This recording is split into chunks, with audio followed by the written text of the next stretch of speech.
पूर्व शत्रुता को केन्द्र करी 4 जन व्यक्ति मिसी टांगिया रे तारिणी पूजक को आक्रमण करिबारु पूजक अति गुरुतर होई मेडिकल रे भर्ती होइछंती। एपरी एक अभावनीय घटना घटी कलाहांडी जिला लांजीगड़ ब्लॉक मुंडा गाँव रे मिलिथिबा सूचना अनुसार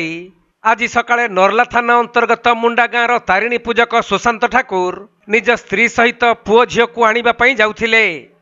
तेबे बाटरे पूर्वरु योजनाबद्ध भावे चैतन्य पात्र, युवराज पात्र, अनिल पात्र और धनु पात्र एही 4 जन एकत्रित होई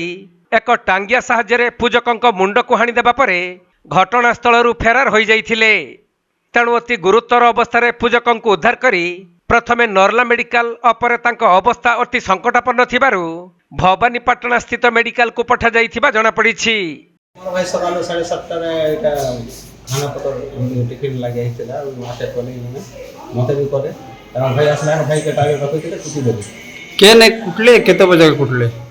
7:30 रे बरग सामना मुंडा चैतन्य पात्र, युवराज पात्र, पात्र, अनिल पात्र एंटर ताको टीम मिसी करे मोर भाई अटैक करे कुटी देबे। किन कथा के ने करे एटा आक्रमण 2 वर्ष पाखा पाखी हेबा तांको स्त्री आ तांको पिला छादी कानी करसे युवराज पात्र ता पिला नि कर पलै छे से कथा के कहबा आगे मोर पिला कानी दियंता समय कहला कि आगे बच्चा आगे रखिथिले आ भीतर झगड़ा कराई कर माने इटा कर देले आक्रमण करले इटा टांगी आगे तांकर घर का पूजा को तो नहीं जानो से टांगी आनी कर घर लुचैथिले बरगद भीतर लुचैथिले आ किटा मोरा हैला कि ताड़ी कर इटा टाक कर दी काटे उधार करी कर आगे हम एम्बुलेंस नहीं थे के पाखा हम बोलो इटा कर आनी करी नला आदमी लाने भर्ती कराई मोर भाई के जदी किछ असुविधा ही दिवा ट्रीटमेंट भीतर वाला ई दुईटा लोग का पूरा एक्शन निया जाऊ ताको टांगी सब चाल के बोल पूरा पानी दे देना